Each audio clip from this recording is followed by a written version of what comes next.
Ya, alhamdulillah kami ini pernah mengajukan.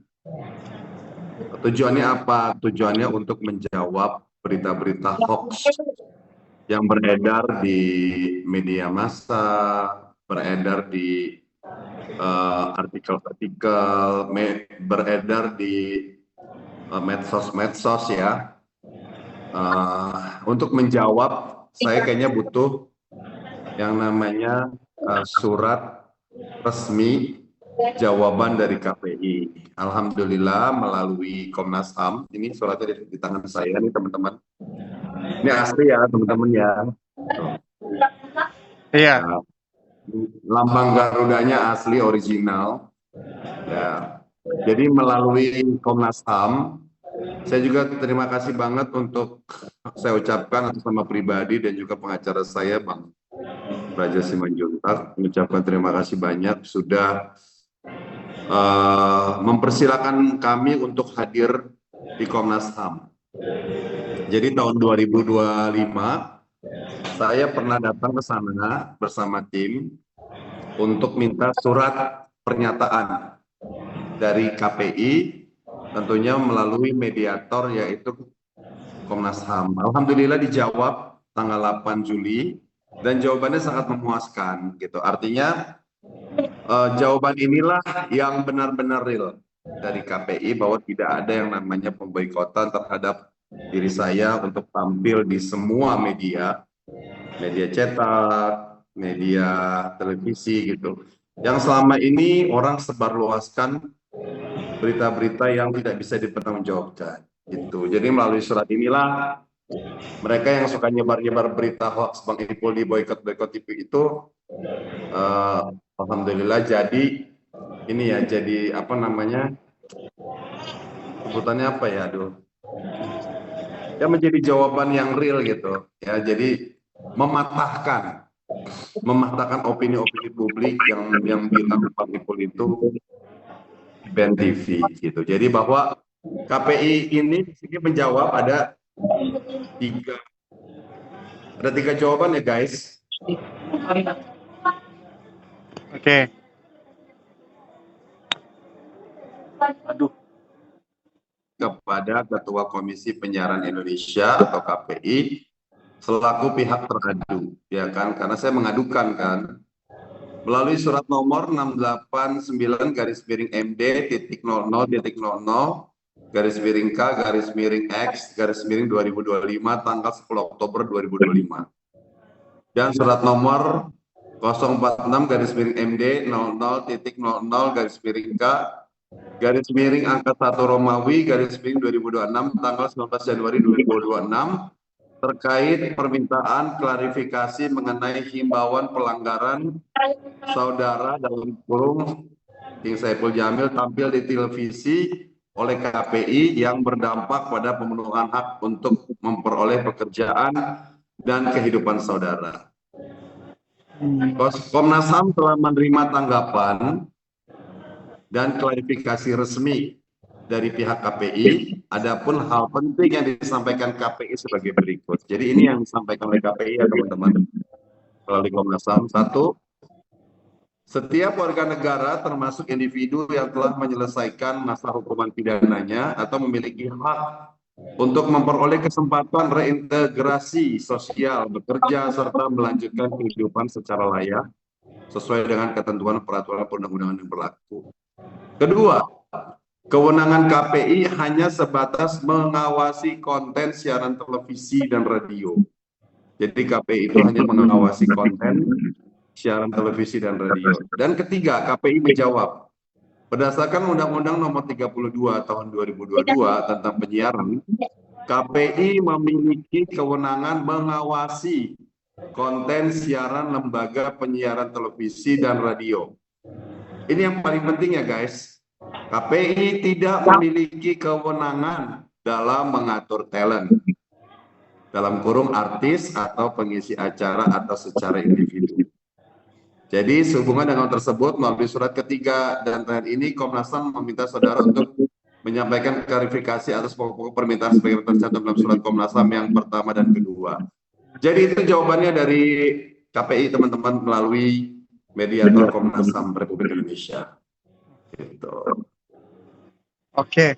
Lalu terkait dampak dari atau enggak gini deh.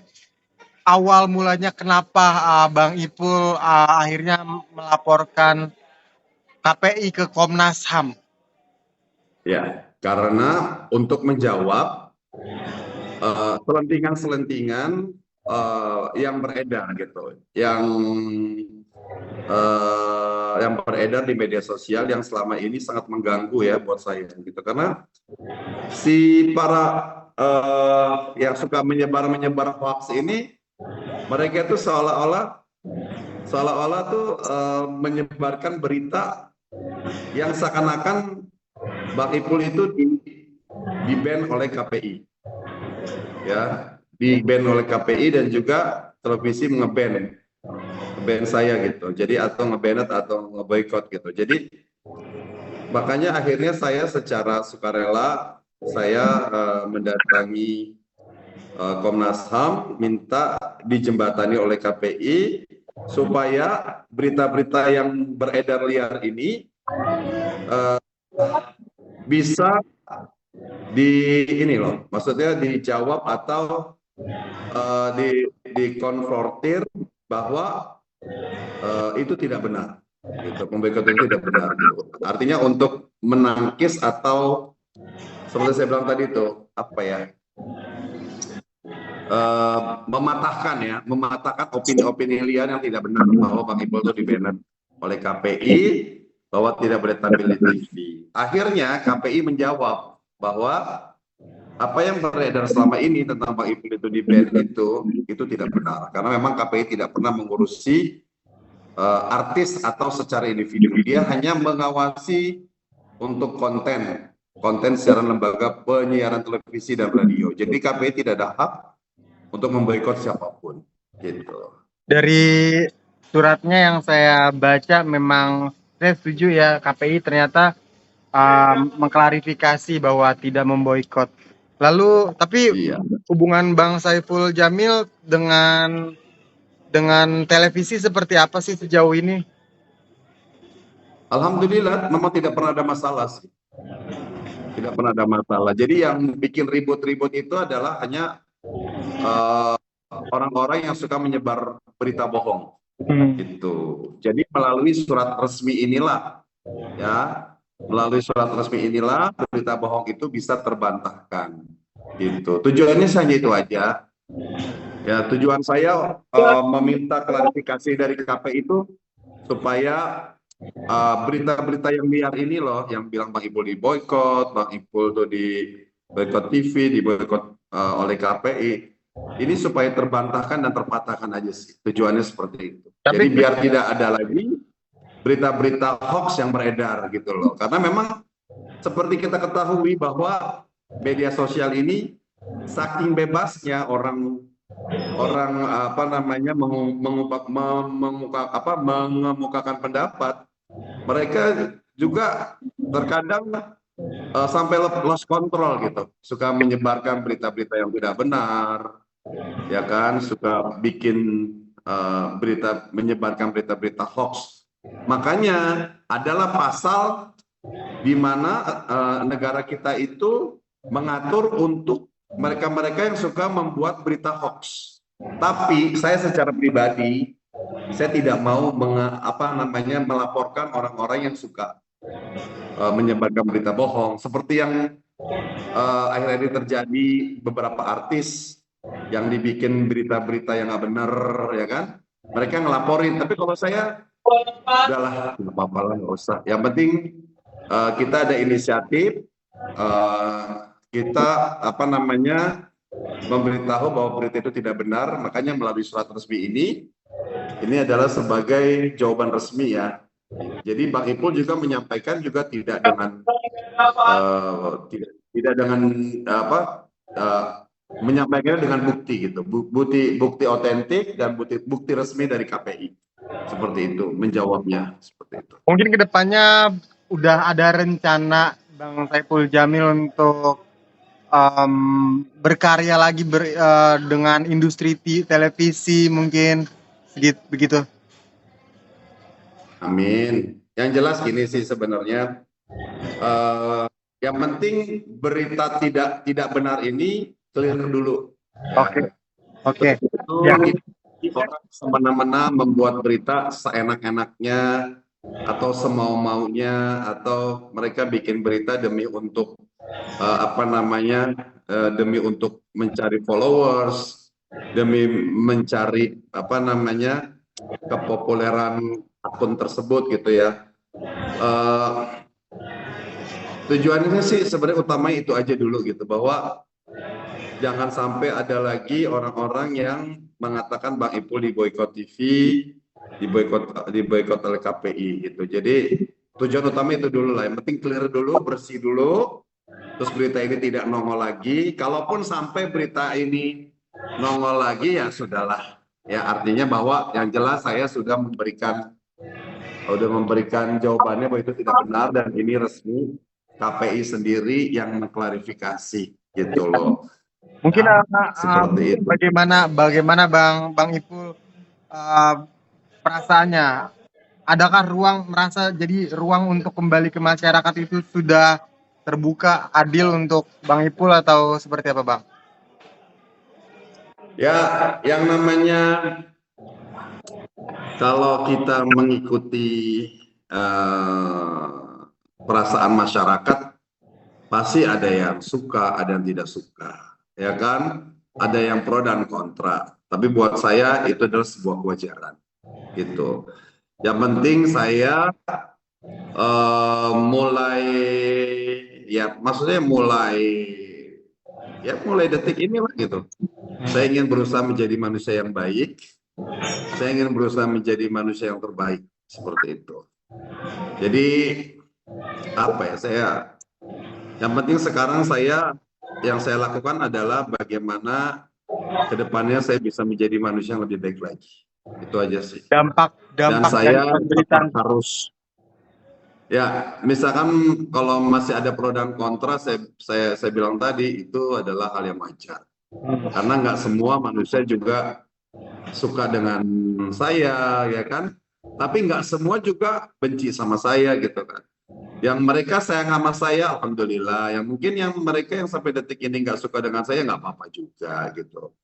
Ya kan, saya juga tidak memaksakan orang untuk suka sama saya. Yang jelas, dengan adanya pro dan kontra, suka dan tidak suka, saya tetap harus berusaha menjadi manusia yang lebih baik lagi, dan saya tetap harus menjalani hidup ini dengan baik. Saya tetap harus mencari nafkah. Saya harus melanjutkan kehidupan saya.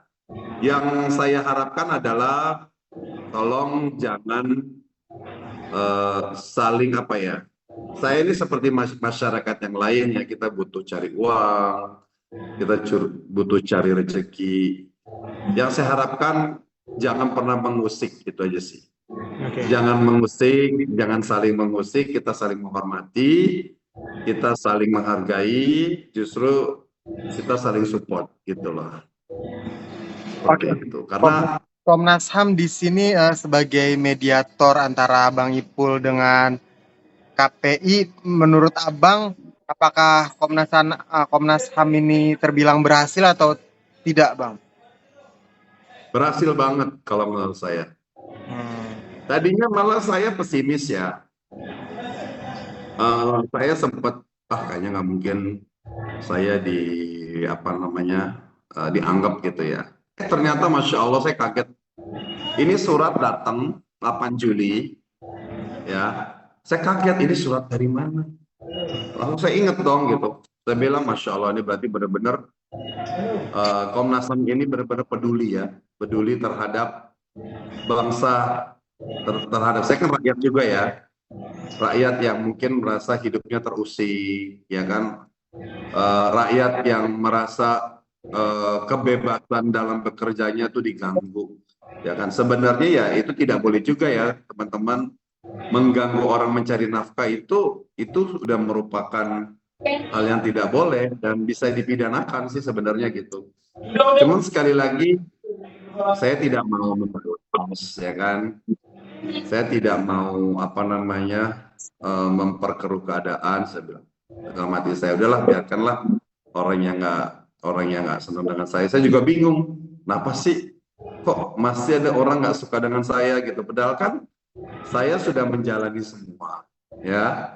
Saya sudah menebus semua gitu loh. Yang mungkin kesalahan-kesalahan saya dulu gitu, kok masih ada orang nggak suka dengan saya. Gimana kalau saya tidak menebus dosa saya?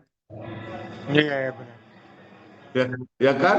Kita udah menebus dosa aja masih nggak disukai gitu kan.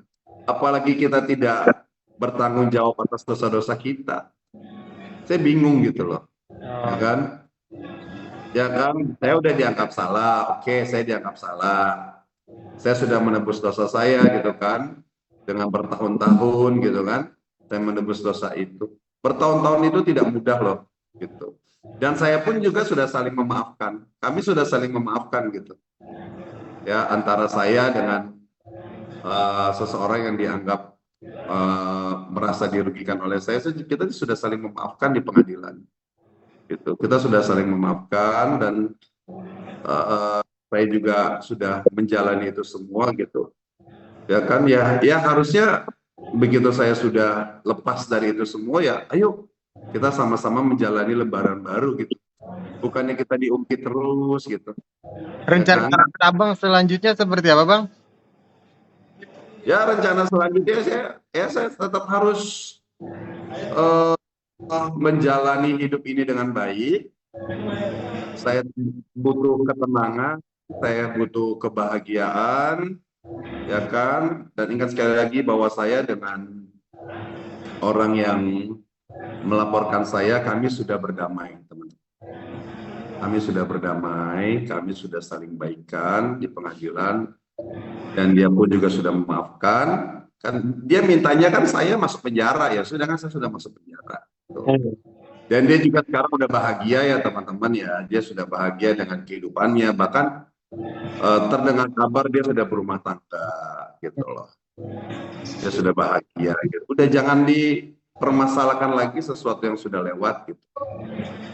Seperti itu. Jadi kita menjalani kehidupan baru lah, ya kan? Kehidupan baru, ya kan? Jangan terus diusik terus kan? Kasihan juga dianya kan kalau kalian musik-musik gitu kan? Ya enggak? Jadi ini sudah selesai, kok masih diusik? Gimana kalau saya tidak bertanggung jawab ya? Itu yang menjadi pertanyaan gitu. Oke, siap. Terima kasih Bang Saiful Jamil wawancaranya. Semoga tidak ada lagi berita-berita yang ini ya, yang menyebarkan kabar-kabar bohong, berita-berita bohong, itu aja sih. Seperti itu. Oke, siap Bang Ipul. Oke, Thank you. terima kasih.